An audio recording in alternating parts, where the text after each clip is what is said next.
बालक यीशु की संत तेरेसा कहती है कि मैं मृत्यु के बाद भी आत्माओं को बचाना चाहती हूँ। हम भी जब मिशन कार्य करते हैं तब आत्माओं को प्रभु के करीब ले आते हैं। तो आइए आज हम सिस्टर विनीता से सुने कि किस प्रकार संत तेरेसा ने अपने जीवन को आत्माओं की रक्षा के लिए समर्पित किया।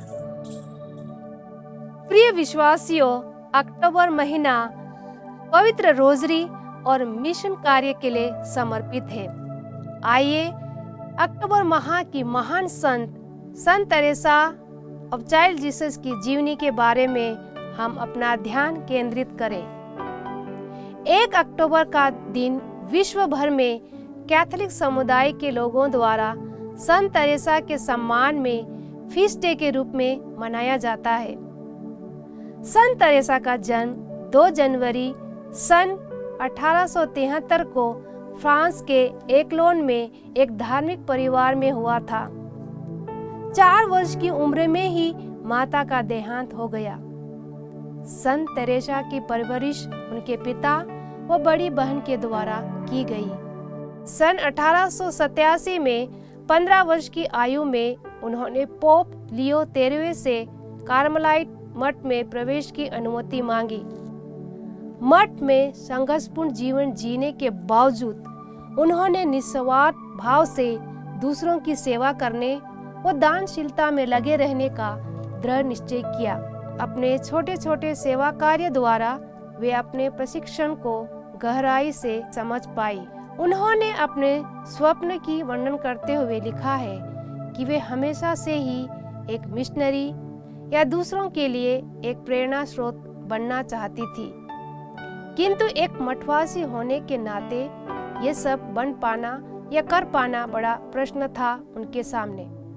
दानशीलता की भावना ने उनके प्रशिक्षण को एक नई राह दिखाई और उन्हें समझ आया कि चर्च एक हृदय है जो कि स्नेह से भरा हुआ है।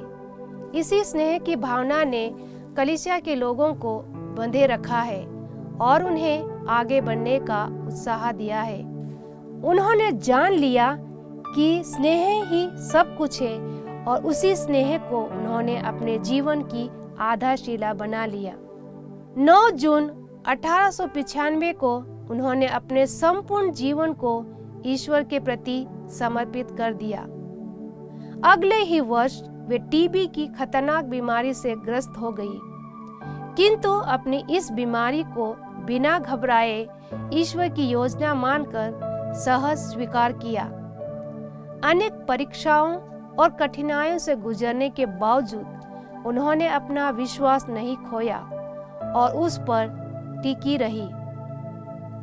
उनके अंतिम शब्द थे, मेरे ईश्वर, मैं तुमसे प्रेम करती हूँ। यही अंतिम शब्द उनके जीवन की छाप बन गए, ऐसा पोप जॉन पॉल द्वितीय ने कहा है। उनकी मृत्यु के बाद ईश्वर और अपने पड़ोसियों से प्रेम करने ही उनके लोगों के लिए प्रेरणा का स्रोत बना।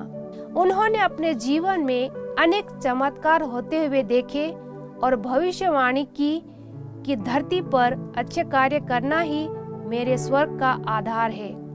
वर्ष 1997 में पोप जॉन पॉल द्वितीय ने उनकी मृत्यु के 100 वर्ष पूरे होने पर उन्हें डॉक्टर ऑफ चर्च की उपाधि से सम्मानित करने की घोषणा की।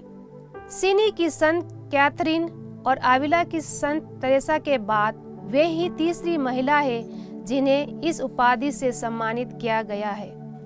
संत तेरेसा ने एक बार ऐसा लिखा था कि ईश्वर हमारे कार्यों की महानता या उनमें आने वाली कठिनाइयों को न देखकर उन्हें कितने प्रेम के साथ किया गया है यह देखता है। आइए हम महान संत तेरेसा की इस प्रार्थना से अपने जीवन के लिए आशीष और कृपा मांगे ताकि हमारा जीवन भी दूसरों के लिए प्रेरणा का स्रोत बने।